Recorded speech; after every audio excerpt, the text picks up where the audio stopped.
Alright, hey there, Prox Gaming Crew, and this is Proxify here, and welcome back to the Ni No Kuni and the Wrath of the White Witch Let's Play. And if you did miss out during the last one, well, we have finally arrived over here at the Vault of Tears, and from there, we got ourselves turned into some frogs, and there was a magic circle that did show up around because we had to go and get ourselves guided by a rainbow sort of color frog that was around over here. I call it the Hypno Frog from Futurama because that's what it kind of looked like from here. And from our time, we got ourselves returned back into our human forms, and then we met up with Prince Ali, which this is the guy right here that is trying to go and head into the magic circle himself, and unfortunately it's not going to really work for what is going to happen, because this guy went and did a whole other different type of way to turn himself into a frog, and that was by having him drinking a magic potion, and that's how he had to like go and try to do some stuff with Apep, which that is the boss of this area, so that you can go and try to battle him, and so that he can try to get on out of this type of form. But now, however, speaking about with the pet and the boss that is going to be here within this area, it's kind of funny because like every single other boss battle that we have been out here so far trying to collect all these magic stones seems like they have a weakness to any type of fire related type of damage. So again, mind you, any type of bosses that you have been seeing out here so far, just make sure that you have any type of fire related moves or any type of fire related type of weapons as well too, because we got some back over at the village of Yule, so that's where majority of some of those fire weapons are going to be located at if you ever do need it. Now this puzzle here kind of looks a little bit difficult, but mind you, it will only take you like maybe like a few seconds or so, but all they have to do with that type of statue puzzle there is just that you want to make sure that you kind of place those statues in some of those different tiles just so that you can kind of move around with the other one and kind of reposition them into another different way to open up with the access of lowering the water that's around here. But however, once we go and lower down the water, there is going to be some extra treasure chests and other things that are going to be there. We will be kind of mixing things around a little bit with our inventory of our gear later on. Now, as you guys go and see, there is going to be some different traps that are going to be showing up. Now, this is going to be known as the Nyx spell trap. Now, you can go and talk to Drippy about it, and he'll kind of let you in on some information about it. From this way is that you want to make sure that you at least use the levitate, because if you go and actually touch the Nyx spell trap, it will make, I think it will actually cause some sort of effect where you won't be able to do any type of spell related things for at least like a few minutes, and that's pretty annoying if I have to say so myself. Now, there is going to be another new familiar battle that we will be going and checking out around here, and that is going to be with this purple familiar snake guy that's going to be here, and I think his name is Najajix or something like that. Now, I think we've seen a previous form of what this type of familiar was all about, and that was the purple form of it. Now, again, mind you, that some of these enemies that are going to be here within the volunteers are very, very, very straightforward and very easy type of enemies to go after with. They have not really been all that too much of a problem at all whatsoever. Now, mind you, we are having some guys that are pretty high up in the levels now. We are around within the level 30 range. And I think that is somewhat of a good recommended level to at least be around here within the volunteers at this point in time, because you never know what type of moves that a pet is going to have, but we'll go into those moves once we get on into that area from there. Now, if you go and head around here from the side and come around through this little corridor hallway there, you can actually get yourself with a green man's cloak. And this is actually something that you may possibly want to go and give this over to one of your familiars that does have a cloak type of equipment here. And we're going to go and pass that over there to Binge just so that we can get a little bit of some more extra increase with our defenses and other things of that type of nature there. So let's just make sure that that is going to help out. Now, we also do have those wolf fangs that I believe that we got from Galarian Grotto, so we can go and throw that on over into Swain as well. So now we are all set with Swain and we're all good from there. Now, however, I think just off recording, just before heading back over here to this area, I did go and save, and I also did go and throw that scale, one of those new scale type of items that we just went and just picked up with having Swain, and I did go and give that over to Barker. Now, speaking about with Barker is that with our familiar there for him is that we are going to be able to go and try to do an evolution. Now, I will do an evolution with him probably within the next episode, so you guys won't be able to see the evolution actually take place, but you will be able to see what the design of what Grim Hooray is going to be later. But hey, there's that Moonstone. That's the last one that we do need. Now, surprisingly, what is really interesting about what these type of stones is that these stones seem a little bit bigger than what they actually kind of appear to be, because if we actually go and take a look at our Moorstar one later on when we go and meet back with Kublai, these type of stones are like super huge, and there's no way that we could go and put them into our one yet, so we'll have to find somebody that could probably shrink them down to size and maybe at least get the power that we do need from there. So yeah, look how much damage that actually does. It does like 130 some amount of damage with just that, well, just with the slash and burn hit from there. Alright, so with the Apep battle is that, I believe Apep does have the Serpent Strike and also a Death Rattle move, which I'm a little bit cautious about what the Death Rattle move is all about, but I know that, he can cause some sort of, like, some sort of effect, which we'll have to go and see what's going to happen from here. So yeah, so Drippy is just going to kind of let you in on some information about like what is a pet and probably what a good easy type of weakness that you can go and do. I believe he's actually both weak to fire and light out of all things.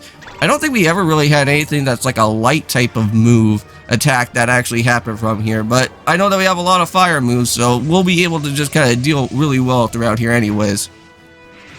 So yeah, so there's that Death Rattle move, and unfortunately it's going to kind of, well, basically get us cursed up here again. But I don't think this is like any type of a regular type of curse, because I believe these can actually disappear very quickly. It's not like that one type of thing that happened before with the Candle Abracadabra boss, where it was just like permanent onto us, and we had to go with like try to take all that away from everything that was going on for our inventory item of the Curse Begone medicine. But yeah, after a little bit of some time from there, it looks like Pet is almost down and out. I've been using a lot with King out here so far, so he's been doing really well, and he should be able to get the last of the hits finally in here. So no more Serpent Strikes from that guy, so he's already done and finished with it, and that was all good.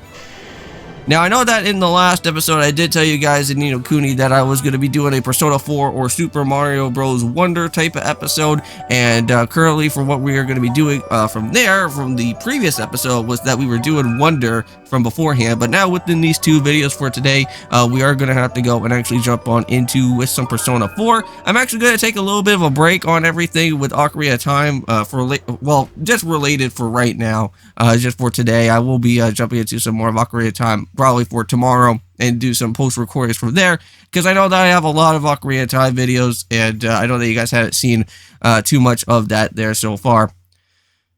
But it looks like the Moonstone is safe and sound. Drippy will just want to just make sure that it's not going to be alive and kicking and trying to do something else that's going to be crazy there. But everything's good, so let's go and make sure that we have that here. So that's all 3 stones finally completed. And they were all very well and very easy type of battles to go through. Like, I really enjoyed all of the battles, you know, like the Cerberus one, that was really neat to go and see, to just go and battle out with a wolf, that was actually pretty cool. And then you also had Captain Crossbones, you know, and we were, like, basically fighting, like, on our boat there, having, like, some sort of, like, pirate battle, which that was really fun. And there we go, and it looks like Prince Ali is back to his normal form, and that's pretty nice. And there's that Rainbow Frog.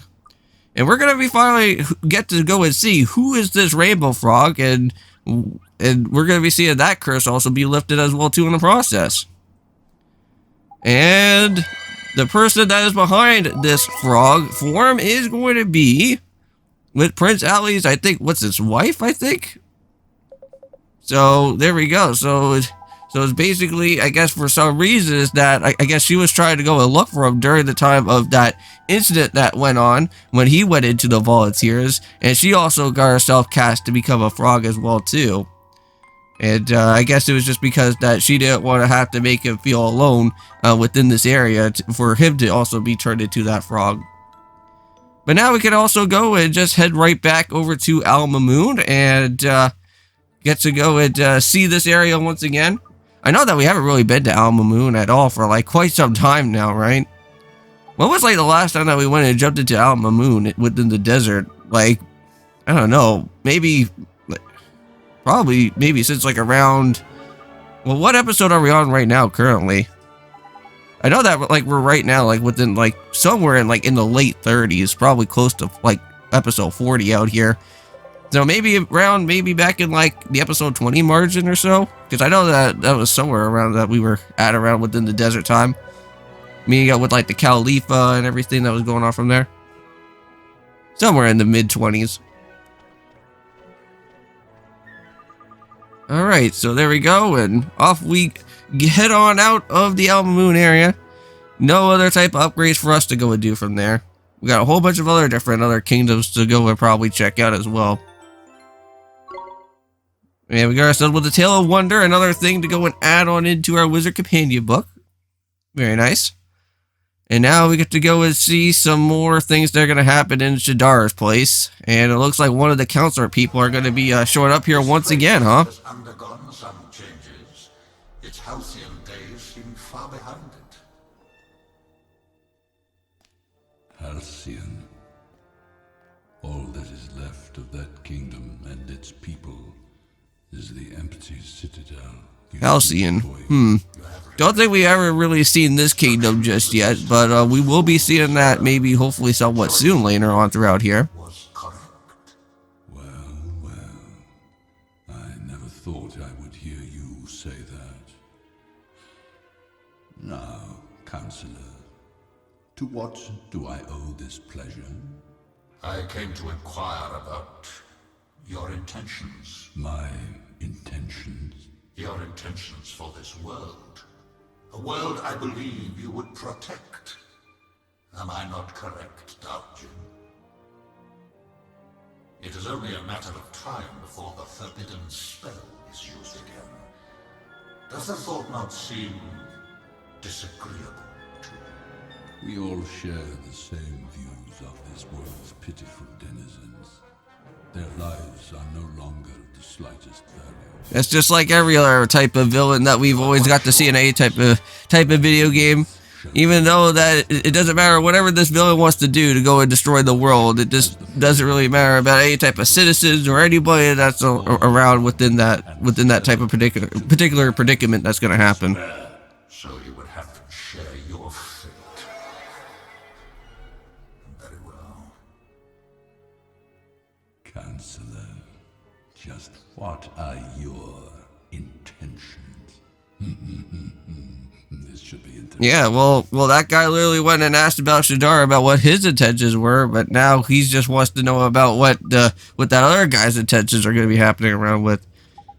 But now we're back over at Kublai's ship that's over here, and yeah, that was exactly what I was telling you guys about within the beginning of this episode, is that since we have all these stones now, it's like they're like super huge, and we have to go and find somebody that's going to probably be back over maybe in the Hamlin area or something other type of kingdom related, so that we can be able to at least go and ask somebody to at least shrink these down to at least get the power that we do need from these guys.